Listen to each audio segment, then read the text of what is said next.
तो दोस्तों वीडियो शुरू करने से पहले अगर आप हमारे चैनल पर नए आए हैं तो चैनल को सब्सक्राइब जरूर कर लें और पास में बेल वाले आइकन को भी जरूर दबा लें ताकि हमारे आने वाली वीडियो की नोटिफिकेशन आपको मिलती रहे। नमस्कार दोस्तों, स्वागत है आप सभी का ग्रीन डन यूट्यूब चैनल में। आज की इस वीडियो के माध्यम से लेकर आए हैं Uttarakhand police sub inspector Uttarakhand police constable का प्रैक्टिस सेट नंबर 3। जिन्होंने प्रैक्टिस सेट 1 और प्रैक्टिस सेट 2 नहीं देखा है वो हमारी ग्रीन डन की प्लेलिस्ट में जाकर सेट नंबर 1 और सेट नंबर 2 देख सकते हैं और वीडियो के अंत तक बनिएगा। ठीक है, बहुत मजा आएगा। इस प्रैक्टिस सेट में बहुत मेहनत की है हमने इस प्रैक्टिस सेट को बनाने में। तो चलिए दोस्तों शुरू करते हैं आज का पहला प्रश्न। आज का पहला प्रश्न है, ऋषिकेश रुद्रप्रयाग रेलवे मार्ग तथा टनकपुर बागेश्वर रेलवे मार्ग का सर्वेक्षण कार्य कब किया गया था। प्रश्न पूछा गया है, ऋषिकेश रुद्रप्रयाग रेलवे मार्ग तथा टनकपुर बागेश्वर रेलवे मार्ग का सर्वेक्षण कार्य कब किया गया था। तो इसका सही आंसर है ऑप्शन ए 1911 में। ठीक है, देखो यही प्रश्न 31 अक्टूबर 2021 के युगो SSC के पेपर में पूछा गया था फर्स्ट पाली में। ठीक है, कि इसकी रूपरेखा किसने तैयार की थी। तो ऋषिकेश रुद्रप्रयाग रेलवे मार्ग की जो रूपरेखा है वो किसने तैयार की थी, JM क्ले ने। ठीक है, तो JM क्ले ने एक पुस्तक लिखी थी नैनीताल हिमालय। ठीक है, तो आपके दो प्रश्न बन गए यहाँ पे कि ऋषिकेश रुद्रप्रयाग रेलवे मार्ग का सर्वेक्षण किसने कब किया गया था। तो 1911 में। और इसकी रूपरेखा किसने तैयार की थी, JM क्ले ने। और JM क्ले की कौन सी पुस्तक है, नैनीताल हिमालय। ठीक है, नेक्स्ट, जॉर्ज विलियम टेल ने पिंडारी दर्रे से तिब्बत के लिए रास्ता कब ढूंढ निकाला था, जिसे ट्रेलवास दर्रा कहा जाता है। तो इसका सही उत्तर है ऑप्शन बी, यानी कि 1830 में। 1830 में बी ऑप्शन। देखो जॉर्ज विलियम ट्रेल की यहाँ पे थोड़ा हम जिक्र कर लेते हैं कि जॉर्ज विलियम ट्रेल ने अपने शासनकाल में बहुत सारी चीजों का निर्माण किया था। और इसने जैसे ही 1830 का समय आया था तो इसने बागेश्वर और पिथौरागढ़ के बीच में जो ट्रेल पास दर्रा है वो बागेश्वर और पिथौरागढ़ को स्पर्श करता है। और जो ट्रेल पास दर्रे की जो खोज की थी जॉर्ज विलियम ट्रेल ने 1830 में मलक सिंह के नेतृत्व में इस दर्रे की खोज की थी। ठीक है, तो जॉर्ज विलियम ट्रेल का जो शासनकाल है कुमाऊं में वो है 1816 से 1835 तक। ठीक है, नेक्स्ट प्रश्न है कि किस कमिश्नर ने 1827-1828 में हरिद्वार से बद्रीनाथ और केदारनाथ को जाने वाली सड़क का निर्माण कार्य आरंभ किया, जिसका सर्वेक्षण उसने स्वयं किया था। प्रश्न पूछा गया है कि किस कमिश्नर ने 1827 और 1828 में हरिद्वार से बद्रीनाथ और केदारनाथ को जाने वाली सड़क का निर्माण कार्य आरंभ किया था। ठीक है, तो इसका सही उत्तर है option B, George William Trail ने। ठीक है, तो इस टाइप के प्रश्न आप जिन्होंने कमिश्नर पढ़े होंगे और जिनको कार्यकाल याद होगा तो वो गैस कर लेगा इन प्रश्नों को। ठीक है, तो इसका सही उत्तर है जॉर्ज विलियम ट्रेल। तो जॉर्ज विलियम ट्रेल ने अपने कार्यकाल में सबसे पहले किया था 1819 में 9 पटवारियों के पद सर्जित किए थे 1819 में। उसके बाद 1822 में आबकारी विभाग की स्थापना की थी और दासता प्रथा को अंत किया था और डबल लॉक व्यवस्था की शुरुआत की थी। और 1826 में उस जॉर्ज विलियम ट्रेल ने साल के वृक्षों की कटाई के ऊपर प्रतिबंध लगाया था। ठीक है, जॉर्ज विलियम ट्रेल का जो शासनकाल है कुमाऊं में 1816 से 1835 तक है। ठीक है, तो नोट करते हुए चलिएगा। ठीक है, वीडियो को अधिक से अधिक अपने दोस्तों को शेयर कीजिएगा, अधिक से अधिक लाइक कीजिएगा और चैनल को जिन्होंने सब्सक्राइब नहीं किया है सब्सक्राइब कर लीजिएगा। नेक्स्ट प्रश्न है कि निम्न में से सुमेलित है। प्रश्न पूछा गया है निम्न में से ऐसा कौन सा ऑप्शन है जो सुमेलित है। तो इसका आंसर होगा ऑप्शन ए, सिरमोही किला का है चंपावत में, फोर्थ का ए। नेक्स्ट जो ऑप्शन है जैसे सिरमोही का किला का है चंपावत में है, ठीक है, ये सही है। बाकी जो ऑप्शन है बाकी जो किले हैं वो सुमेलित नहीं है। वो क्यों नहीं है मैं अभी बताता हूँ। जैसे पूछा गया ऑप्शन बी कि मल्ला महल किला, तो दिया है इन्होंने ऑप्शन में चंपावत। जो मल्ला महल किला है यह है अल्मोड़ा में। इस किले का निर्माण रुद्रचंद के द्वारा किया गया था जिन्होंने रुद्रपुर शहर की स्थापना की थी। ठीक है, ऑप्शन सी दिया है राजभुंगा किला, तो राजबुंगा किले का जो निर्माण है वो किस जिले में किया गया था? चंपावत में। और ये इसका निर्माण किस चंद राजा ने कराया था? सोमचंद ने। ठीक है, यही प्रश्न व्यक्तिक सहायक के 2021 के 17 मार्च 2021 को जो स्टेनो का पेपर हुआ था तो वहां पूछा गया था कि राजबुंगा किले का निर्माण किसने किया था? तो सोमचंद ने। और कहा? चंपावत में। ठीक है, और चंद्रवंश का संस्थापक कौन था? सोमचंद। नेक्स्ट ऑप्शन जो डी है कि नीलपुखर किला कहाँ है? ये आपका अल्मोड़ा में है। ठीक है, तो नोट करते हुए चलना। ठीक है, बहुत इंपॉर्टेंट प्रश्न है। नेक्स्ट, हरिद्वार जनपद की स्थापना कब हुई थी? हरिद्वार जनपद की स्थापना कब हुई थी? तो इसका सही उत्तर है ऑप्शन सी, यानी कि 28 दिसंबर 1988 को। ठीक है, जो हरिद्वार जनपद है ये किस मंडल के अधीन आता था? तो सहारनपुर मंडल के अधीन आता था। जैसे देहरादून मंडल जो था वो आपके मेरठ मंडल के अधीन था। ठीक है, तो वैसे ही जो हरिद्वार जनपद है सहारनपुर मंडल के अधीन था। और हरिद्वार जनपद की स्थापना कब हुई है? 28 दिसंबर 1988 को। ठीक है, तो प्रश्न ये बन सकता है कि हरिद्वार जनपद को गढ़वाल मंडल में कब शामिल किया गया था? 9 नवंबर 2000 को, जब उत्तराखंड राज्य बना था। ठीक है, नेक्स्ट प्रश्न है, ब्राइड एंड कार्नर नामक पर्यटन स्थल किस जिले में स्थित है? तो ब्राइड एंड कार्नर एक पर्यटन स्थल है, ये किस जिले में स्थित है? ऑप्शन बी, यानी कि अल्मोड़ा में। नेक्स्ट प्रश्न है, लोक संस्कृति संग्रहालय की स्थापना किस वर्ष हुई थी? तो इसका सही उत्तर है ऑप्शन बी, यानी कि 1983 में, 1983 में। तो चलिए आपको लोक संस्कृति संग्रहालय के बारे में थोड़ा बता देते हैं कि देखो, लोक संस्कृति संग्रहालय जो है आपका कहाँ है?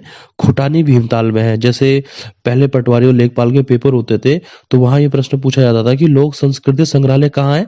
तो खुटानी भीमताल में। आज थोड़ा समय बदल गया है तो आयोग ने भी अपने प्रश्नों का दायरा थोड़ा बढ़ा लिया है। ठीक है, तो लोक संस्कृति संग्रहालय का है खुटानी भीमताल में है। इसकी स्थापना 1983 में यशोधर मठपाल के द्वारा की गई थी। ठीक है, तो थोड़ा मैं आपको भीमताल के बारे में थोड़ा बता देता हूँ कि भीमताल यहीं पे ही खुटानी के ही पास में एक तितली संग्रहालय है।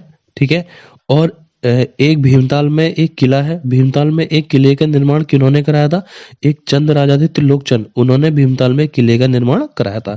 यहीं पर ही भीमताल के समीप ही लोखाम ताल है, कारकोटक नाग मंदिर है। ठीक है, और यहीं पर ही तितली संग्रहालय भी है। ठीक है, और भीमताल में गीता धाम भी है।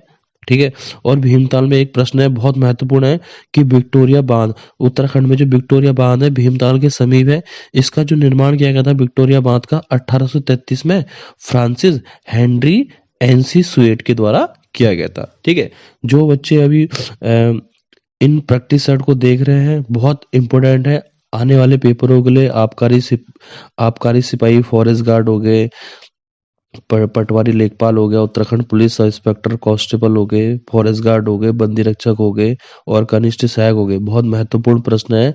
ठीक है, नोट करते हुए चलिएगा और अपने दोस्तों को वीडियो को अधिक से अधिक शेयर कीजिएगा। ठीक है, नेक्स्ट प्रश्न है, गोरखा प्रशासन में लिया जाने वाला सोनिया फागुन कर किस रूप में लिया जाता था? ठीक है, तो गोरखा शासन काल में जो सोनिया फागुन था वो किस प्रकार का टैक्स था? तो इसका सही उत्तर है ऑप्शन सी, यानी कि पशुओं के रूप में। देखो, गोरखाओं से संबंधित या तो कुछ ना कुछ, या तो उनका कार्यकाल के बारे में पूछेगा या उनके टैक्स के बारे में पूछेगा। ठीक है, तो गोरखाओं का जो शासनकाल है कुमाऊं में कब से कब तक था? 1790 से 1815 तक। गढ़वाल में जो गोरखाओं का जो शासनकाल है वो कब से कब तक था? 1804 से 1815 तक था। हालांकि गोरखों ने पहली बार गढ़वाल में कब आक्रमण किया था? 1791 में आक्रमण किया था। 1815 के बाद गोरखाओं को यहाँ से भगा दिया था, मतलब कुमाऊं और गढ़वाल से। ठीक है, तो इनका एक टैक्स था सोनिया फागुन ने, किस प्रकार का कर था? पशुओं के रूप में लिया जाता था सोनिया फागुन कर, ऑप्शन सी।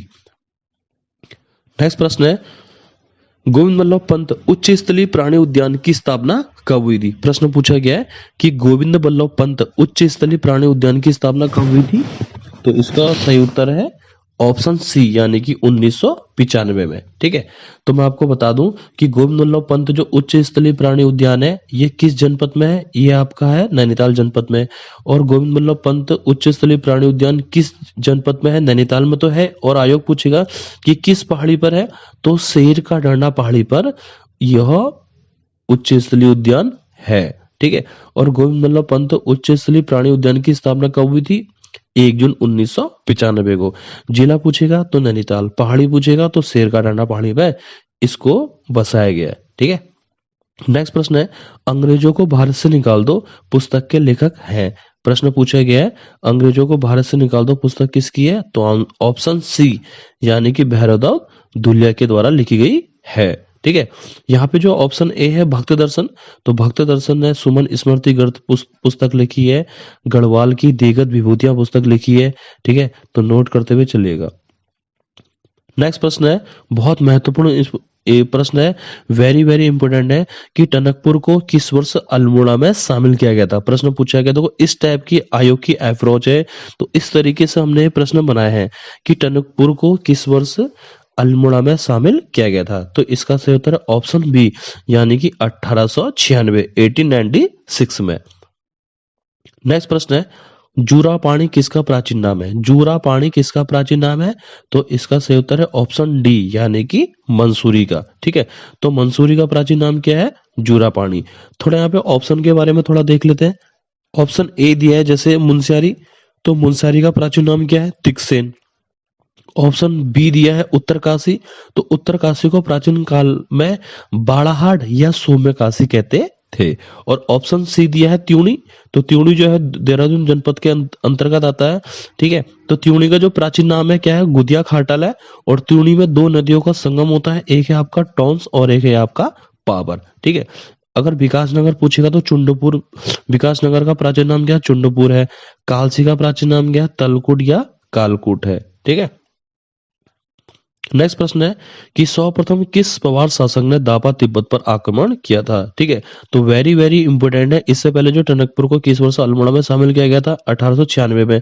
बहुत महत्वपूर्ण है। इसके बाद मैंने यहाँ पे वेरी वेरी इंपोर्टेंट बोला है कि इसको नोट करते हुए चलेगा कि सर्वप्रथम किस पवार शासक ने दापा तिब्बत पर आक्रमण किया था। ठीक है, तो इसका सही उत्तर है ऑप्शन बी यानी कि विजयपाल। ठीक है, थोड़ा यहाँ पे आपको मैं बता दूं कि दापा तिब्बत का एक राजा था जिसका नाम था काकुआ मोर। ठीक है, तो जैसे ही विजयपाल ने गद्दी प्राप्त की, तो विजयपाल ने सबसे पहले कहाँ आक्रमण किया था?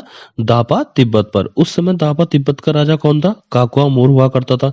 तो जब विजयपाल ने काकुआ मोर के ऊपर जब आक्रमण किया था, तो काकुआ मोर ने क्या किया? विजयपाल को हरा दिया। ठीक है, उसके बाद क्या हुआ? जैसे ही मानसा आया, क्योंकि विजयपाल के बाद भी अन्य राजा आए, तो वैसे ही एक राजा था मानसा। तो जैसे ही मानसा आया, तो मानसा ने सबसे पहले दापा तिब्बत पर आक्रमण किया। उस समय वहां का राजा भी काकुआ मोर था। और मानसा ने काकुआ मोर को क्या किया? उस युद्ध में हरा दिया। ठीक है, तो इस समय काकुआ मोर हार गया और मानसा जीत गया। तो दो तरीके के प्रश्न पूछ सकता है आयोग कि सर्वप्रथम किस पवार शासक ने दापा तिब्बत पर आक्रमण किया था? तो विजयपाल ने किया था सबसे पहला आक्रमण, और उस समय ये हार गया था विजयपाल। अगर आयोग पूछेगा कि दापा तिब्बत पर पहला सफर आक्रमण किसके द्वारा किया गया था? तो वहां पे मानसा आएगा। तो आंसर क्या आएगा? मानसा। ठीक है। नेक्स्ट प्रश्न है कि सलानी बोली मुख्यतः किस जनपद में बोली जाती है? ठीक है, तो सलानी बोली मुख्यतः किस जनपद में बोली जाती है? तो इसका सही उत्तर है ऑप्शन डी यानी कि पौड़ी गढ़वाल में। ठीक है। नेक्स्ट प्रश्न है, वार्डरिंग इन द हिमालय, जो वार्डरिंग इन द हिमालय है वो किसकी पुस्तक है? तो वो किसके द्वारा लिखी गई है वार्डरिंग इन द हिमालय? तो वार्डरिंग इन द हिमालय जो पुस्तक लिखी गई है ऑप्शन सी यानी कि पीटर बैरन के द्वारा यह पुस्तक लिखी गई है। तो पीटर बैरन जो जो पीटर बैरन वही है जिन्होंने नैनीताल की खोज की थी। नैनीताल की खोज पीटर बैरन के द्वारा कब की गई थी? 18 नवंबर 1841 को की गई थी। ठीक है, तो जब पीटर बैरन ने नैनीताल की खोज की थी, तो उससे एक साल पहले 1840 में पीटर बैरन ने हिमालय पुस्तक लिखी थी। क्या लिखी थी? हिमालय। तो यहाँ पे नोट करते हुए चलना, पीटर बैरन के द्वारा दो पुस्तक लिखी गई थी। एक तो हिमालय लिखी गई थी, और हिमालय कब लिखी गई थी? 1840 में। एक लिखी गई थी वार्डरिंग इन द हिमालय। ठीक है, बहुत महत्वपूर्ण पुस्तक है। नेक्स्ट प्रश्न है कि यमदीप उत्सव किस जनपद में मनाया जाता है? प्रश्न पूछा गया है कि यमदीप उत्सव मनाया जाता है, तो इसका सही उत्तर है ऑप्शन ए रुद्रप्रयाग में। ठीक है, तो रुद्रप्रयाग जनपद, तुम्हें पता है कि रुद्रप्रयाग जनपद की विशेषता क्या है, यानी कि जनसंख्या के दृष्टि से सबसे छोटा जिला है रुद्रप्रयाग। ठीक है, सर्वाधिक जनसंख्या वाला जिला हो गया आपका हरिद्वार, सबसे कम वाला हो गया आपका जिला जनसंख्या में आपका रुद्रप्रयाग। तो रुद्रप्रयाग में ही एक उत्सव है जो यमदीप उत्सव मनाया जाता है। यहीं पर ही आपका तुंगनाथ मंदिर भी है, चंद्रशिला में, चंद्रशिला पर्वत, क्रौंच पर्वत, यज्ञ पर्वत हो गया आपका रुद्रप्रयाग में। और कुंड की बात करेंगे तो भूरी अमोला कुंड, पार्वती कुंड, ठीक है।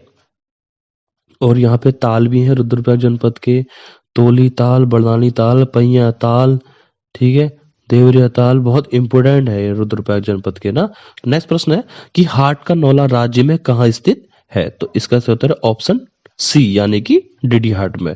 नेक्स्ट प्रश्न है त्रिजुगी नारायण मंदिर किस पर्वत पर स्थित है? तो इसका सही उत्तर है ऑप्शन डी यानी कि यज्ञ पर्वत पर, ठीक है। तो मैं आपको यहाँ पे त्रिजुगी नारायण मंदिर के बारे में थोड़ा बता दूं। जो त्रिजुगी नारायण मंदिर है ये किस जनपद में है? ये रुद्रप्रयाग जनपद में है। और त्रिजुगी नारायण मंदिर किस किले, मतलब इसकी विशेषता क्या है इस मंदिर की? यहाँ पे भगवान शिव तथा पार्वती का यहाँ पे विवाह हुआ था। और त्रिजुगी नारायण मंदिर जो है किस पर्वत पर है? तो यज्ञ पर्वत पर स्थित है, ठीक है। जैसे यहाँ पे ऑप्शन ए दिया है खेट पर्वत। जो खेट पर्वत है ये आपका है टिहरी गढ़वाल में। खेट पर्वत को ही परियों का देश भी कहा जाता है। जैसे यहाँ पे ऑप्शन बी दिया है कश्यप पर्वत। तो कश्यप पर्वत का है अल्मोड़ा जनपद में। जैसे यहाँ पे ऑप्शन सी दिया है सुमेरु पर्वत। तो सुमेरु पर्वत का है आपका केदारनाथ के समीप है सुमेरु पर्वत। और सुमेरु गुफा पूछेगा तो पिथौरागढ़, कंफ्यूज नहीं होना। सुमेरु पर्वत है आपका केदारनाथ के समीप यानी कि रुद्रप्रयाग में। सुमेरु गुफा पूछेगा तो पिथौरागढ़, ठीक है। नेक्स्ट प्रश्न है कि 19 कादम में शब्द उत्कीर्ण मुद्राएं किस वंश से संबंधित है? तो ऑप्शन बी यानी कि कुलिन वंश से। Very very important. नेक्स्ट प्रश्न है कौन सी जनजाति जन्माष्टमी को अठोई के रूप में मनाती है? तो ऐसी कौन सी जनजाति है जो जन्माष्टमी को अठोई के रूप में मनाती है? तो ऑप्शन डी यानी कि जौनसारी जनजाति। तो जौनसारी जनजाति जो है उत्तराखंड की एक प्रमुख जनजाति है जो जिनका निवास स्थान चक्राता और जौनसार के क्षेत्र में है, ठीक है। तो जौनसारी जनजाति में जो है आपका विवाह को जजोड़ा कहते हैं, विवाह को जजोड़ा कहते हैं, ठीक है। नेक्स्ट प्रश्न है सूलकुंड किस जिले में स्थित है? जो सूलकुंड है किस जिले में स्थित है? तो ऑप्शन सी यानी कि उत्तरकाशी में। देखो उत्तरकाशी जनपद के बारे में थोड़ा आपको मैं बता देता हूँ यहाँ पे। वेरी वेरी इंपोर्टेंट है कि सूलकुंड किस जिले में स्थित है? तो उत्तरकाशी जनपद में, ऑप्शन सी। तो उत्तरकाशी जनपद की स्थापना कब हुई थी? 24 फरवरी 1960 को हुई थी, ठीक है। उत्तरकाशी को प्राचीन काल में बाड़ाहाट या सौम्यकाशी कहते थे। और उत्तरकाशी जनपद के मैं आपको प्रमुख कुंड बता दूं जो अभी तक युगत्र पल्लसी ने पूछे अपने पेपर में, ठीक है। तो गंगनानी कुंड पूछा है सर्वाधिक एक बार, गंगनानी कुंड भी पूछा है, सूर्य कुंड भी पूछा है, देव कुंड भी पूछा है और सप्तऋषि कुंड भी पूछा है। और यहाँ पे सूल कुंड बहुत महत्वपूर्ण है कि सूल कुंड का है उत्तरकाशी में, ठीक है। यहाँ पे जैसे देव कुंड उत्तरकाशी में है तो देवी कुंड पूछेगा तो देवी कुंड है आपका बागेश्वर में, ठीक है। यहाँ पे मैं आपको थोड़ा रुद्रप्रयाग के बारे में बता दूं कुंड। जैसे रुद्रप्रयाग में कौन कौन से कुंड प्रसिद्ध हैं? गूगल कुंड है, उदक कुंड है, भूरी अमोला कुंड है, गौरी कुंड है, ठीक है। ये महत्वपूर्ण है रुद्रप्रयाग जनपद के कुंड, ठीक है। नेक्स्ट प्रश्न है कि वेणी माधव मंदिर किस जनपद में स्थित है? तो इसका सही उत्तर है ऑप्शन बी यानी कि बागेश्वर जनपद में, ठीक है। तो बागेश्वर जनपद के थोड़ा मंदिर देख लेते हैं जो युगत्र पल्लसी ने अपने पेपर में पूछे हैं। जैसे धौलीनाग मंदिर पूछा था कनिष्ठ सहायक में, तो धौलीनाग मंदिर, बागनाथ का मंदिर और वेणी माधव मंदिर कहाँ है? यह ऑप्शन बी यानी कि बागेश्वर जनपद में है। नेक्स्ट प्रश्न है कि खीरो घाटी स्थित है? तो इसका सही उत्तर है ऑप्शन ए जोशीमठ में। नेक्स्ट प्रश्न है चंपासर हिमनद यानी कि ग्लेशियर, चंपासर हिमनद तथा अरवा हिमनद कहाँ स्थित है? तो इसका सही उत्तर है ऑप्शन सी यानी कि उत्तरकाशी जनपद में। तो उत्तरकाशी जनपद के मैं प्रमुख ग्लेशियरों के आपको बताता हूँ। बहुत मतलब एक ट्रिक के माध्यम से आप सॉल्व कर सकते हो इस चीज को। जैसे एक है यंग बड़ो एक ट्रिक है जिसके माध्यम से आप उत्तरकाशी जनपद के ग्लेशियरों को याद कर सकते हो। जैसे यंग बड़ो से यौ से यमुनोत्री ग्लेशियर, गौ से गंगोत्री ग्लेशियर, बौ से बंदरपुज ग्लेशियर, डो से डोरियानी या डोगरानी ग्लेशियर, ठीक है। और ये कहाँ है, सब उत्तरकाशी जनपद में है। ठीक है, एक ट्रिक है यंग बड़ो, इससे थोड़ा अलग ग्लेशियर याद कर सकते हो आप। चंपासर ग्लेशियर, अरवा ग्लेशियर, चतुरंगी ग्लेशियर, ये सब ग्लेशियर कहाँ है, उत्तरकाशी जनपद में। ठीक है, नेक्स्ट प्रश्न है कि निजमुला घाटी कहाँ स्थित है। निजमुला घाटी कहाँ स्थित है, तो इसका सही उत्तर है ऑप्शन बी, यानी कि चमोली जनपद में। तो मैं आपको चमोली जनपद के बारे में थोड़ा बता दूं। जो चमोली जनपद है, चमोली जनपद का जो सर्जन हुआ था वो 24 फरवरी 1960 को हुआ था। देखो 24 फरवरी 1960 को उत्तराखंड के 3 जिले बने थे, जैसे उत्तरकाशी जनपद, चमोली और पिथौरागढ़, ये तीनों जिले बने थे आपके 24 फरवरी 1960 में। चमोली जनपद को प्राचीन काल में लाल सांगा भी कहते थे। ठीक है, तो चमोली जनपद की मैं आपको घाटी के बारे में थोड़ा बता दूं कि कौन कौन सी प्रसिद्ध है। यहाँ पे एक तो निजमुला घाटी है, दूसरा खनसर घाटी, तीसरा सौल घाटी और चौथा चिनाब घाटी।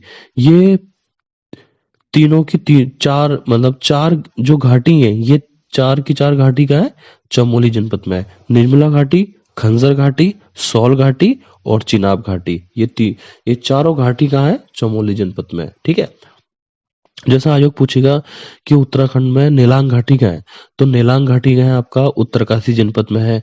नेलांग घाटी को उत्तराखंड का लद्दाख भी कहते हैं। ठीक है, उत्तराखंड का लद्दाख किस घाटी को कहते हैं, तो नेलांग घाटी को कहते हैं। और किस जनपद में है, उत्तरकाशी जनपद में है। ठीक है, नोट करते हुए चलना। ठीक है, नेक्स्ट प्रश्न है तिलका देवी मंदिर किस जिले में स्थित है, तो ऑप्शन सी, यानी कि टिहरी गढ़वाल में। जो तिलका देवी मंदिर है ये कहाँ है आपका, टिहरी गढ़वाल में। ठीक है, तो थोड़ा टिहरी गढ़वाल के बारे में बता दूं। जो टिहरी गढ़वाल जो जिला है, टिहरी गढ़वाल जो जिला को भारतीय संघ में कब विलीनीकरण किया गया था, 1 अगस्त 1949 को किया गया था। यानी कि जो टिहरी गढ़वाल है वो यूपी का 50वें नंबर का जिला था। ठीक है, तो टिहरी गढ़वाल में कौन कौन से मंदिर है थोड़ा देख लेते हैं। ठीक है, तिलका देवी मंदिर है आपका, रथ मंदिर है, पलेटी का सूर्य मंदिर भी है यहाँ पर। ठीक है, और सुरकुंडा देवी मंदिर है, चंद्रमंदी मंदिर है आपका, बहुत महत्वपूर्ण मंदिर है यहाँ पे। तालों की बात करोगे तो सहस्त्र ताल है यहाँ पे। ठीक है, और भाई बहनों का ताल, ब्रदर सिस्टर लेक भी है। ठीक है, और यहाँ पे एक ग्लेशियर भी है, जिसका नाम है खतलिंग ग्लेशियर। ठीक है, तो खतलिंग ग्लेशियर से किस नदी का उद्गम होता है, तो भिलंगना नदी का उद्गम होता है। और खतलिंग ग्लेशियर की खोज किसने की थी, सुरेंद्र सिंह पांगती और इंद्रमणि बड़ोनी के द्वारा की गई थी। इंद्रमणि बड़ोनी को उत्तराखंड का गांधी भी कहते हैं। ठीक है, तो तिलका देवी मंदिर और रथ मंदिर कहाँ है आपका, टिहरी गढ़वाल में। ठीक है, नेक्स्ट प्रश्न है कि केदारनाथ के लिए हेलीकॉप्टर सेवा कब प्रारंभ की गई थी, तो इसका सही उत्तर है ऑप्शन ए, यानी कि 16 मई 2003 को। Very very important. ठीक है, तो केदारनाथ के लिए हेलीकॉप्टर सेवा का प्रारंभ कब किया गया था, 16 मई 2003 को, ऑप्शन ए। नेक्स्ट प्रश्न है कि पलेठी के सूर्य मंदिर का निर्माण किसने करवाया था। जो पलेठी का जो सूर्य मंदिर है इसका निर्माण किसने कराया था, ऑप्शन ए, यानी कि राजा कल्याण वर्मन के द्वारा इस मंदिर का निर्माण किया गया था। ठीक है, तो पलेठी के सूर्य मंदिर के बारे में थोड़ा देख लेते हैं। ठीक है, सबसे पहले बात करते हैं कि पलेठी का सूर्य मंदिर किस जनपद में है और किस विकास खंड के अधीन आता है। जो पलेठी का जो सूर्य मंदिर है ये हिंडोला खाल में है और हिंडोला खाल पट्टी में पड़ता है। विकास खंड पूछेगा, आयोग ने अपने पेपर में पूछा है, एडीओ के पेपर में पूछा था कि जो पलेठी का जो सूर्य मंदिर है किस विकास खंड के अधीन है, तो देवप्रयाग के अधीन है। और पलेठी का जो सूर्य मंदिर है किस जनपद में है, तो टिहरी गढ़वाल में है। पलेठी के सूर्य मंदिर का निर्माण किसने कराया था, राजा कल्याण वर्मन ने कराया था। ठीक है, इससे बाहर पेपर नहीं जाएगा। ठीक है, यह जो हम प्रैक्टिस सेट लाए हैं, प्रैक्टिस सेट जिन्होंने प्रैक्टिस सेट 1 और प्रैक्टिस सेट 2 नहीं देखा है, जो कांस्टेबल और सब इंस्पेक्टर की तैयारी कर रहे हैं, उनके लिए मील का पत्थर साबित होगा प्रैक्टिस सेट। ठीक है, अपने दोस्तों को, ठीक है, अधिक से अधिक शेयर कीजिएगा और अधिक से अधिक लाइक और अधिक से अधिक कमेंट करना, ताकि हमें पता चले कि कि हमारी जो प्रैक्टिस साइड हम किस तरीके से बना रहे हैं। जब आप बताओगे तभी तो हम आगे मेहनत करेंगे, जब आप बताओगे नहीं तो हम कैसे करेंगे। ठीक है, नेक्स्ट प्रश्न है शुद्ध वर्तनी। ठीक है, अब हिंदी का आ गया है, थोड़ा थोड़ा हिंदी देख लेते हैं, हिंदी व्याकरण को, जो 20 नंबर की है युगत्र पलस्सी में। जैसे शुद्ध वर्तनी दी है तो इसका ऑप्शन ए जिजीविसा ऐसे लिखते हैं। नेक्स्ट प्रश्न है अलमारी और आलपिन किस भाषा के शब्द है, तो ऑप्शन डी यानी कि पुर्तगाली। थोड़ा देख लेते हैं पुर्तगाली। बहुत पूछा जाता है कि ये शब्द किससे संबंधित है। पुर्तगाली जो है, पुर्तगाली से संबंधित कौन कौन से बन सकते हैं, जैसे अनानास, काजू, गमला, गोभी, गोदाम, चाबी, पपीता, फीता, बोतल, संतरा। ठीक है, ये सब जितने भी हैं ये कैसे शब्द हैं, ये पुर्तगाली शब्द हैं। यहाँ पे अरबी भाषा के शब्द देख लेते हैं थोड़ा। ऑप्शन सी जो दिया है, अरबी भाषा के शब्द कौन कौन से हैं, अदालत, औरत, कब्र, किस्मत, किताब, मुहावरा, मुकदमा, मुश्किल। ये अरबी भाषा के शब्द हैं। अब तुर्की भाषा के शब्द देखते हैं। उर्दू, ये भी पूछा आयोग ने अपने पेपर में। कैची, ये भी पूछा आयोग ने। तमगा, लाश, लाश भी पूछा है। चेचक और कुल्ली। फारसी भाषा के शब्द गुलाब, दरबार, सरकार, बारिश, जलेबी। आजकल देखो उत्तराखंड में मौसम थोड़ा खराब है, बारिश की, बारिश किस भाषा का शब्द है, तो फारसी भाषा का शब्द है। ठीक है, तो नोट करते हुए चलिएगा। नेक्स्ट प्रश्न है कि निम्न में से एक स्त्रीलिंग है, तो इसका सही उत्तर है ऑप्शन सी यानी कि टोपी। टोपी पहनी जाती है। ठीक है, नेक्स्ट प्रश्न है वह भाई जो अन्य माता से उत्पन्न हुआ हो। प्रश्न पूछा गया है कि वह भाई जो अन्य माता से उत्पन्न हुआ हो, उसके लिए एक शब्द क्या है, ऑप्शन सी यानी कि अन्योदर। ठीक है, नेक्स्ट प्रश्न है कि खड़ी बोली का दूसरा नाम है, तो खड़ी बोली का दूसरा नाम क्या है, कौरवी। खड़ी बोली को ही कौरवी भी कहते हैं। थोड़ा हिंदी अगर बात करते हैं तो हिंदी क्षेत्र में जो उपभाषाएं हैं वो कितनी है, 5। हिंदी क्षेत्र में जो उपभाषाएं कितनी है, 5 है। आयोग पूछेगा कि बोलियां कितनी है, तो 17। कहीं 17 दिया है, कहीं 18 दिया है। ठीक है, और कौन कौन से प्रश्न बन सकता है कि हिंदी क्षेत्र की समस्त बोलियों को कितने वर्गों में बांटा गया, तो 5। आयोग ने अपने पेपर में पूछा है कि हिंदी क्षेत्र की समस्त बोलियों को कितने वर्गों में बांटा गया है। वहां पे जो ऑप्शन देगा 2, 3, 4, 5, 6, तो इसका होगा आंसर 5 वर्गों में, 5 बोलियों को 5 वर्गों में बांटा गया है। ठीक है, नेक्स्ट प्रश्न है कि आप किस सर्वनाम के अंतर्गत आता है, तो इसका सही उत्तर है ऑप्शन बी यानी कि मध्यम पुरुष सर्वनाम। ठीक है, थोड़ा यहाँ पे सर्वनाम के बारे में थोड़ा देख लेते हैं कि सर्वनाम कहते किसे हैं। सर्वनाम जो है संज्ञा के स्थान पर प्रयुक्त होने वाले शब्दों को सर्वनाम कहते हैं। जो संज्ञा के स्थान पर जो प्रयुक्त होने वाले जो शब्द होते हैं उनको सर्वनाम कहते हैं। सर्वनाम का अर्थ होता है सबका नाम। जो सर्वनाम होते हैं, सर्वनाम के भेद कितने होते हैं, 6 होते हैं। कौन कौन से होते हैं, नंबर 1 है पुरुषवाचक सर्वनाम। तो पुरुषवाचक सर्वनाम के अंतर्गत 3 चीजें आती हैं, जैसे उत्तम पुरुष सर्वनाम, मध्यम पुरुष सर्वनाम और अन्य पुरुष सर्वनाम। ठीक है, तो यहाँ पे जो ऑप्शन प्रश्न पूछा है कि आप किस सर्वनाम के अंतर्गत आते हैं, तो यही जो मध्यम पुरुष सर्वनाम है जो आप उसी के अंतर्गत आता है।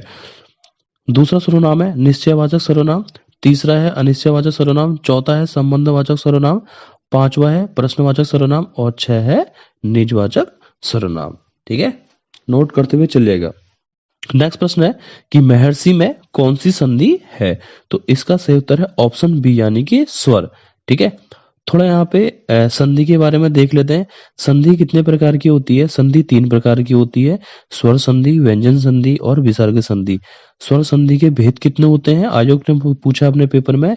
स्वर संधि के भेद होते हैं 5। कौन कौन से, दीर्घ संधि, गुण संधि, वृद्धि संधि, यण संधि और अयादि संधि। ठीक है, तो यहाँ पे जो प्रश्न पूछा है कि महर्षि किसके अधीन है, महर्षि महर्षि जो है कौन सी संधि के अंतर्गत आता है, तो स्वर संधि। तो स्वर संधि के किस भेद से संबंधित है, तो महर्षि जो है गुण संधि से संबंधित है। ठीक है, अगर हम इसको तोड़ेंगे महर्षि को तो महाधन ऋषि होगा। ठीक है, नेक्स्ट प्रश्न है कि गंभीर का विलोम होगा, तो गंभीर का विलोम क्या होगा, वाचाल। नेक्स्ट प्रश्न है कि प्रार्थना समाज की स्थापना किस वर्ष हुई थी, तो इसका सही उत्तर है ऑप्शन सी यानी कि 1867 1867 में। जो प्रार्थना समाज है, तो प्रार्थना समाज की जो स्थापना की गई थी वो 1867 में की गई थी। और कहाँ की गई थी, बम्बई में। और किसने की थी, आत्मारंग पांडुरंग के द्वारा की गई थी। ठीक है, नेक्स्ट प्रश्न है कि घ का उच्चारण स्थान कौन सा है? तो इसमें दिया है इनमें से ऑप्शन ए यानी कि कंठ। तो कंठस्थ व्यंजन के अंतर्गत कौन कौन से शब्द होते हैं, कौन कौन से उच्चारण होते हैं? क, ख, ग, घ, ड। ठीक है। मूर्धन्य व्यंजन के अंदर ट, ठ, ड, ढ, ण। दंतम्य व्यंजन त, थ, द, ध, न। तालव्य व्यंजन के अंतर्गत कौन कौन से बोले जाते हैं? च, छ, ज, झ, य। ठीक है। यानी कि 38 का आंसर है ऑप्शन ए। नेक्स्ट प्रश्न है कि गंगा हिमालय से निकलती है, वाक्य में कारक है। तो ऑप्शन सी यानी कि अपादान। ठीक है। गंगा हिमालय से निकलती है तो कौन सा कारक होगा? अपादान कारक, सी, ऑप्शन सी। ठीक है। यानी कि अपादान कारक की विभक्ति क्या है? अलग होने की, सी। ठीक है। तो यहाँ पे कारक के बारे में थोड़ा बात कर लेते हैं। आयोग ने सचिवालय सुरक्षा के पेपर में पूछा था कि कारक कितने प्रकार के होते हैं। हिंदी में कारकों की जो संख्या होती है 8 मानी जाती है। कौन कौन सी होती है? कर्ता ने, कर्म को, करण से के द्वारा, संपदान को या के लिए, अपदान से, संबंध का के की, अधिकरण, मैं पर, संबोधन ए हे अरे हो। ठीक है। कंफ्यूज नहीं होना। ठीक है। नेक्स्ट प्रश्न है त्रिफला में कौन सा समास है? त्रिफला में कौन सा समास है? तो इसका सही उत्तर है ऑप्शन बी यानी कि द्विगु समास। नेक्स्ट प्रश्न है मूक का विलोम शब्द होगा। जो मूक का विलोम होगा आपका वाचाल। जैसे यहाँ पे दिया है मूक का विलोम शब्द होगा 41 का है option D, D for dog. यानी कि मूक का विलोम क्या होगा? वाचाल। यहाँ पे जैसे दिया है बी वाला ऑप्शन गौड़। मुख्य का विलोम पूछता आयोग तो गौड़ होता। यहाँ पे ऑप्शन दिया है स्थूल, तो सूक्ष्म का विलोम क्या होता है? स्थूल होता है। ठीक है। नेक्स्ट प्रश्न है उगते सूरज की किरण किसकी प्रसिद्ध रचना है? उगते सूरज की किरण किसकी प्रसिद्ध रचना है? ऑप्शन सी यानी कि शैलेश मटियानी की। ठीक है। थोड़ा शैलेश मटियानी के बारे में थोड़ा देख लेते हैं कि शैलेश मटियानी का जन्म जो हुआ था राज्य में 14 अक्टूबर 1931 को बाड़ेछिना अल्मोड़ा में इनका जन्म हुआ था। शैलेश मटियानी की जो मृत्यु हुई थी 24 अप्रैल 2001 को हुई थी। और शैलेश मटियानी का जो मूल नाम है वो क्या है? रमेश चंद्र मटियानी है। अब शैलेश मटियानी की थोड़ा रचनाओं के बारे में थोड़ा देख लेते हैं। 52 नदियों का संगम, चंद औरतों का शहर, बर्फी की चट्टान, दो बूंद जल, उगते सूरज की किरण, ये सारी की सारी पुस्तक किसकी है? शैलेश मटियानी की। ठीक है। तो शैलेश मटियानी से आयोग कुछ ना कुछ प्रश्न हर पेपर में पूछता है। या तो पूछेगा कि इनका जो जन्म है वो किस जिले में हुआ था, तो अल्मोड़ा में, या इनकी रचनाओं के बारे में थोड़ा पूछ लेगा। ठीक है। नेक्स्ट प्रश्न है 19 शब्द में उपसर्ग है, तो इसका सही उत्तर है ऑप्शन डी यानी कि उन। उपसर्ग किसे कहते हैं? जो शब्दों के आगे लगते हैं। प्रत्यय किसे बोलते हैं? जो शब्दों के पीछे लगते हैं। ठीक है। नेक्स्ट प्रश्न है इंद्र का अखाड़ा मुहावरे का अर्थ है, तो ऑप्शन सी यानी कि ऐस मौज की जगह। यानी कि इंद्र का अखाड़ा जो होता है वो कैसा होता है? ऐस मौज की जगह। ठीक है। नेक्स्ट प्रश्न है कि तमंचा किस भाषा का शब्द है? जो प्रश्न पूछा गया है कि तमंचा किस भाषा का शब्द है? ऑप्शन बी यानी कि तुर्की। अब तुर्की भाषा के शब्द थोड़ा देख लेते हैं। उर्दू, सुराग, ताश, चोगा, खच्चर, बावर्ची, दरोगा, ये सारे के सारे किस भाषा के शब्द हैं? तुर्की भाषा के शब्द हैं। नेक्स्ट प्रश्न है कि छणदा नामक निबंध के रचनाकार हैं, तो इसका सही उत्तर है ऑप्शन सी यानी कि महादेवी वर्मा। ठीक है। तो महादेवी वर्मा के बारे में आयोग ने हर पेपर में पूछा, हर पेपर में। ऐसा कोई पेपर नहीं है जहां महादेवी वर्मा नहीं पूछी गई है। ठीक है। तो महादेवी वर्मा का जो जन्म हुआ था वो 26 मार्च 1907 को फर्रुखाबाद उत्तर प्रदेश में इनका जन्म हुआ था। इनका जन्म भी बहुत पूछा है। और महादेवी वर्मा की जो मृत्यु हुई है वो कब हुई है? 11 सितंबर 1987 को महादेवी वर्मा का निधन हुआ था। तो महादेवी वर्मा की थोड़ा रचनाओं के बारे में थोड़ा देख लेते हैं। कौन कौन सी इन्होंने रचनाएं लिखी हैं? एक लिखी है दीपशिखा, मेरा परिवार। और मेरा परिवार एलटी के पेपर में पूछा गया था पिछले साल कि जो मेरा परिवार है वो कब लिखी गई थी? 1972 में। स्मृति की रेखाएं, पथ के साथी, अतीत के चलचित्र, निर्जा, निहार और भक्तिन, ये सारी की सारी किसकी पुस्तक है? महादेवी वर्मा की हैं। इनमें से कोई उपन्यास होगा, कोई कहानी संग्रह होगा, कोई स्मरणात्मक रेखा चित्र होगा। ठीक है, तो नोट करते हुए चलना। नेक्स्ट प्रश्न है, गोधूम का तद्भव है, तो इसका सही उत्तर है ऑप्शन बी यानी कि गेहूं। गोधूम का तद्भव क्या होगा? गेहूं। ठीक है। नेक्स्ट प्रश्न है, उत्तीर्ण का संधि विच्छेद कीजिए, तो इसका सही उत्तर है ऑप्शन बी यानी कि उद्दन तीर्ण, उत्तीर्ण। ठीक है।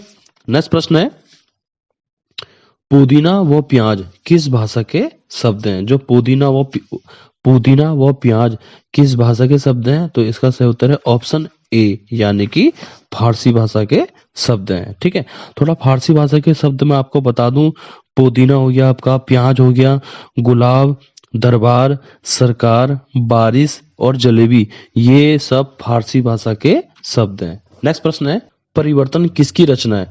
जो परिवर्तन है वो किसकी रचना है? वो है आपकी ऑप्शन सी यानी कि सुमित्रानंद पंत की।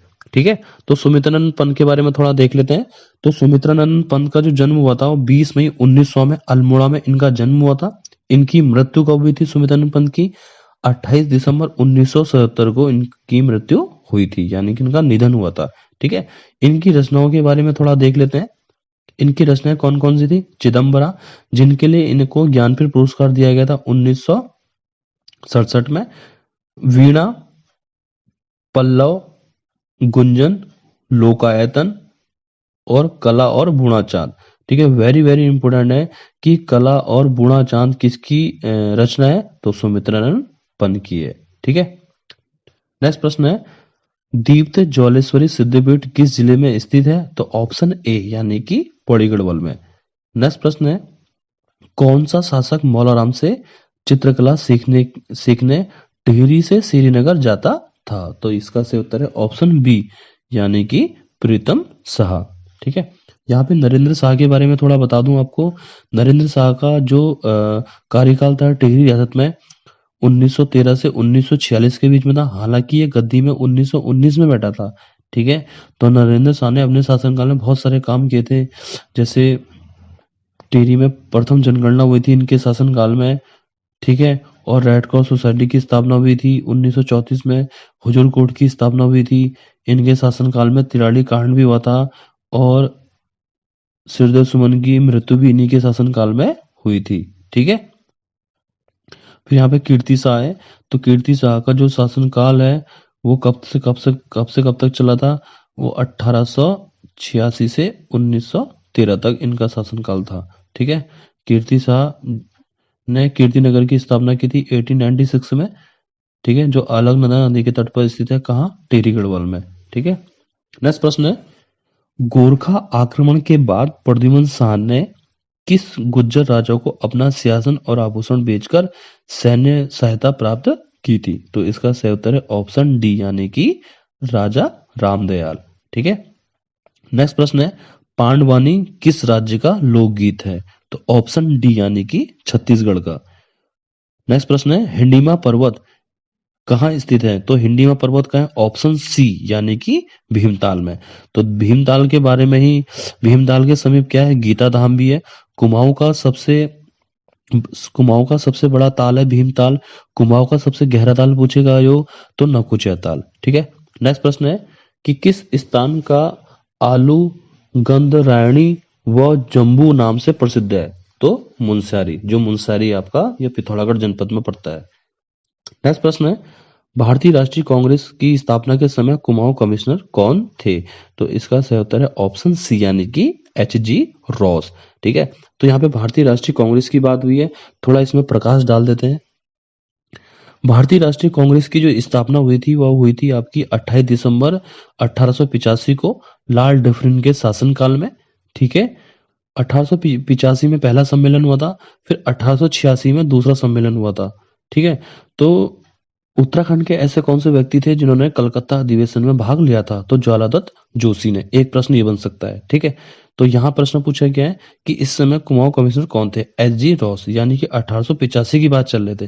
मैं थोड़ा आपको क्रम वाइज लेके चलता हूँ ट्रेल कुमाऊं कमिश्नर के बारे में। कुमाऊं का पहला कमिश्नर कौन था? Edward gardener. दूसरा कमिश्नर कौन था? George William trail. उसके बाद ट्रेल के बाद क्योंकि गार्डनर का शासनकाल 1815 तक चला था और ट्रेल का शासनकाल 1816 से 1835 तक चला था। उसके बाद 35 के बाद एक साल के लिए मोस्ले स्मिथ को कार्यवाहक कमिश्नर बनाया गया था। तो आयोग पूछ सकता है कि कुमाऊं कमिश्नर में ऐसा कौन सा कमिश्नर था जिसको कार्यवाहक कमिश्नर का कमिश्नर की संज्ञा दी जाती है। तो मोस्ले स्मिथ। तो मोस्ले स्मिथ क्या था? कार्यवाहक कमिश्नर था। ठीक है। तो यहाँ तीसरा कमिश्नर कौन था? गोबान था। चौथा कमिश्नर कौन था? लूसिंगटन था। अभी हाल ही में वीडियो के पेपर में पूछा गया था कि कुमाऊं का चौथा कमिश्नर कौन था? तो लूसिंगटन था, जॉर्ज थॉमस लूसिंगटन। पांचवा कमिश्नर जॉन हैलिट बैटन। छठा कमिश्नर था हेनरी रैमजे। हेनरी रैमजे का शासनकाल 1856 से 1884 के बीच में था। उसके बाद 87 में फीसर था, एक साल के लिए फिर आया था, फिर एक साल के लिए बुलाया गया था फीसर को। आठवां था आपका एस जी रॉस 1885 में। 85 से 1885 से 1886 तक एस जी रॉस का शासनकाल था। कहाँ? कुमाऊं कमिश्नर में। ठीक है। तो कमिश्नरों को क्रम वाइज भी याद करते चलिए। देखो यूको ट्रिपल एस सी की अप्रोच जो है, यानी कि आप जब भी मतलब कोई पॉइंट पढ़ते हैं तो उसके बारे में पूरा विस्तार या संक्षेप करके पढ़िए, डीप स्टडी कीजिए, गहन अध्ययन करिए। जब आप गहन अध्ययन करेंगे तभी आप वहां पे प्रश्नों को हिला सकते हो, नहीं तो वहां पे पता है आप बेहोश हो जाओगे प्रश्नों को देख के। ऐसे ऐसे प्रश्न डालता आयोग। ठीक है। तो हम प्रैक्टिस सेट के माध्यम से हम इस प्रश्नों को हम ला रहे हैं, आपकी प्रैक्टिस तो करा रहे हैं। देखो जितना ज्यादा आप प्रश्नों की प्रैक्टिस करोगे उतना जल्दी आपको आएगा। घर में आप हिंदी की प्रैक्टिस भी कीजिए, शुद्ध वर्तनी आप उसको रफ कॉपी में भी लिख सकते हैं। रफ कॉपी के माध्यम से आप उसको सही कर सकते हैं, तब जाके आपका एक नंबर आपका पेपर में सही होगा। विलोम शब्द है आपका, जैसे तो हमने विलोम शब्द की यहाँ पे एक प्लेलिस्ट में विलोम शब्द बनाया, कम से कम 100 प्लस विलोम शब्द हैं, उससे बाहर नहीं जाएगा पेपर। ठीक है। उत्तराखंड पुलिस कांस्टेबल का हम प्रैक्टिस सेट लेके आ ही रहे हैं। ठीक है। आप हमारे प्लेलिस्ट में जाके तो देखिए। ठीक है। प्लेलिस्ट में जाके देखिए, हमने बहुत सारे प्रश्नों का विस्तार किया है यहाँ पे इस यूट्यूब के माध्यम से। ठीक है। जो आपके एग्जाम में कारगर साबित होगा। ठीक है। नेक्स्ट प्रश्न है, सूजाताल किस जनपद में स्थित है? तो इसका सही उत्तर है ऑप्शन बी यानी कि अल्मोड़ा। तो अल्मोड़ा जनपद में कौन कौन से ताल हैं? सूजाताल, ताराताल और एक नागदेव ताल है। जो नागदेव ताल है आपका रानीखेत में भी है। नागदेव ताल जो है आपका रानीखेत, रानीखेत कहाँ पड़ता है? अल्मोड़ा में। ठीक है। सूजाताल, ताराताल, नागदेव ताल ये सब अल्मोड़ा में, और नागदेव ताल कहाँ है? रानीखेत, अल्मोड़ा में। नेक्स्ट प्रश्न है, भीम की मंगरी, जो भीम की मंगरी एक जलधारा है, एक किस जनपद में स्थित है? पौड़ी गढ़वाल में, यानी कि ऑप्शन बी। नेक्स्ट प्रश्न है, birds eye view of Nainital किसे कहा जाता है? ऑप्शन बी यानी कि नैना पिक को। नेक्स्ट प्रश्न है, अल बरूनी की किताब उल हिंद किस भाषा में लिखी गई है? तो ऑप्शन सी यानी कि अरबी में। नेक्स्ट प्रश्न है, स्वामी विवेकानंद ने बेलूर में रामकृष्ण मठ की स्थापना की थी, कब की थी? ऑप्शन बी यानी कि 1897 में, 1897 में। नेक्स्ट प्रश्न है, सल्तनत काल में किसके शासन काल में सबसे अधिक मंगोल आक्रमण हुए थे? तो इसका सही उत्तर है ऑप्शन बी यानी कि अलाउद्दीन खिलजी।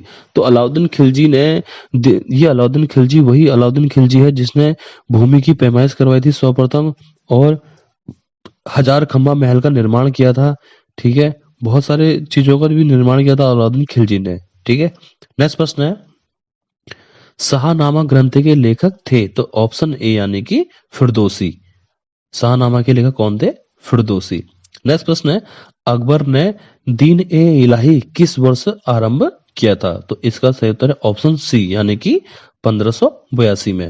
देखो अकबर की बात चली है तो अकबर का थोड़ा देख लेते हैं। अकबर का शासनकाल 15 मुगल काल में 1556 से 1605 के बीच में था। तो अकबर ने बहुत सारे कार्य किए थे, जैसे जजिया कर, तीर्थ यात्रा कर को हटाया था, दीन ए इलाही को प्रारंभ किया था। ठीक है। और अकबर ने अपने भूमि को 12 वर्गों में भी बांटा था 1580 में। फिर आगे चल के औरंगजेब 12 से उसको 20 भागों में विभाजित करता है। ठीक है। आयोग ने पूछा था अपने पेपर में, कब? 1 दिसंबर 2019 के पेपर में, हाईकोर्ट क्लर्क में। ठीक है। नेक्स्ट प्रश्न है, मुगल सम्राट औरंगजेब कौन सा वाद्य यंत्र बजाता था? तो इसका सही उत्तर है ऑप्शन सी यानी कि वीणा। नेक्स्ट प्रश्न है, इंटरपोल की स्थापना कब हुई थी? जो इंटरपोल है इसकी स्थापना कब हुई थी? ऑप्शन बी यानी कि 1923 में, 1923 में। नेक्स्ट प्रश्न है, मीटियोरोलॉजी में किसका अध्ययन किया जाता है? तो इसका सही उत्तर है ऑप्शन बी, मौसम का अध्ययन किससे किया जाता है? मीटियोरोलॉजी से किया जाता है। नेक्स्ट प्रश्न है, पीतल किसका मिश्रण होता है? पीतल किसका मिश्रण होता है? तो ऑप्शन सी यानी कि तांबे और जस्ते का। नेक्स्ट प्रश्न है, ओणम किस राज्य का प्रमुख त्योहार है? तो ओणम जो है किस राज्य का त्योहार है? ऑप्शन सी यानी कि केरल का।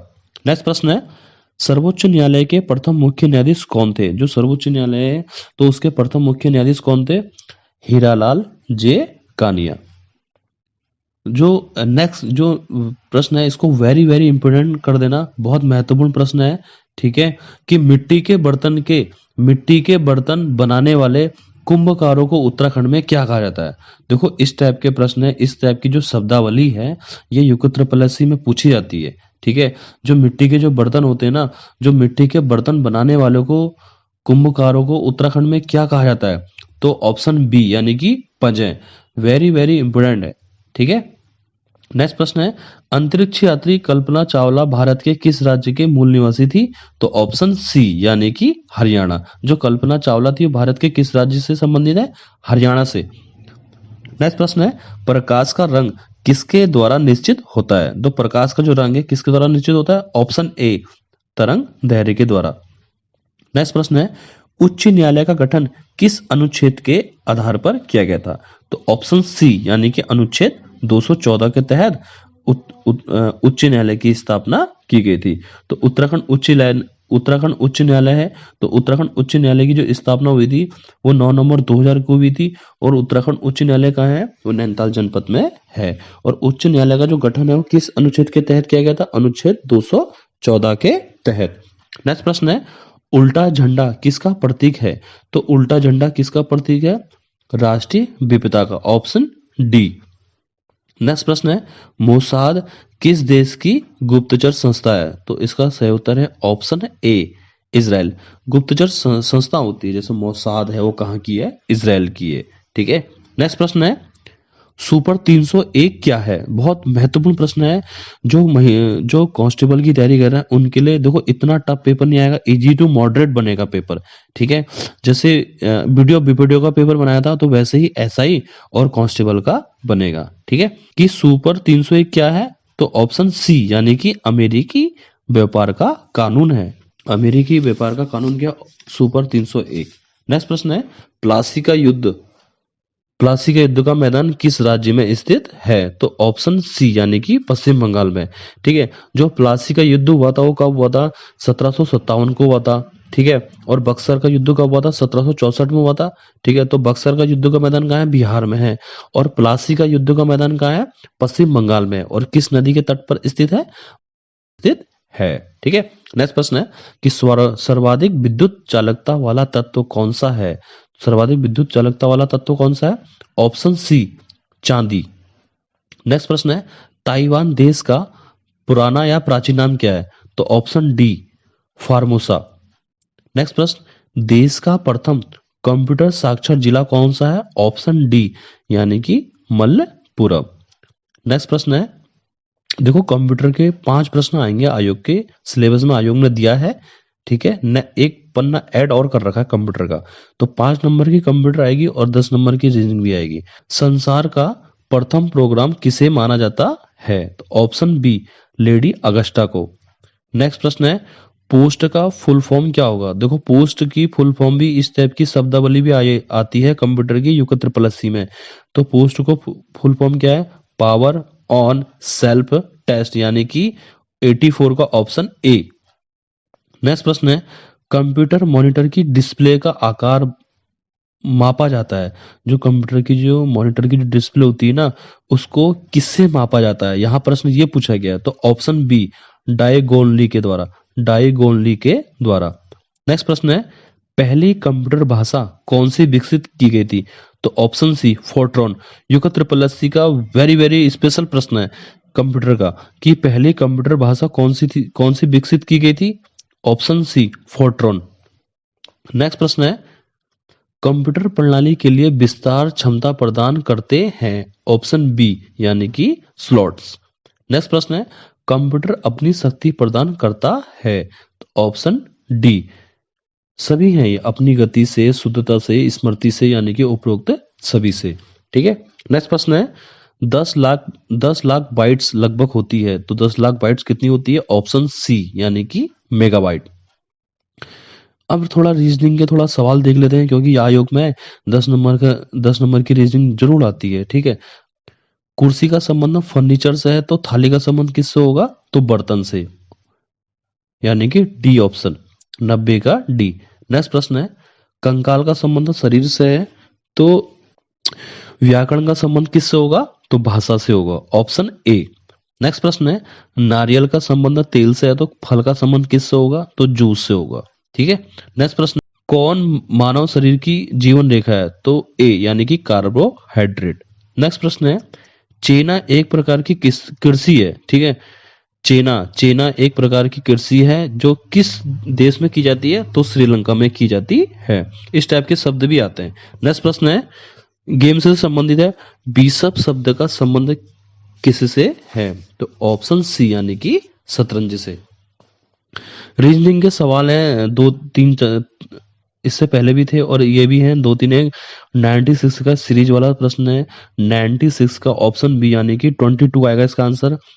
97 का आएगा आंसर ऑप्शन सी यानी कि 360। 98 में दिया है लुप्त संख्या का चयन कीजिए, तो इसका आंसर है 98 का ऑप्शन डी यानी कि 27।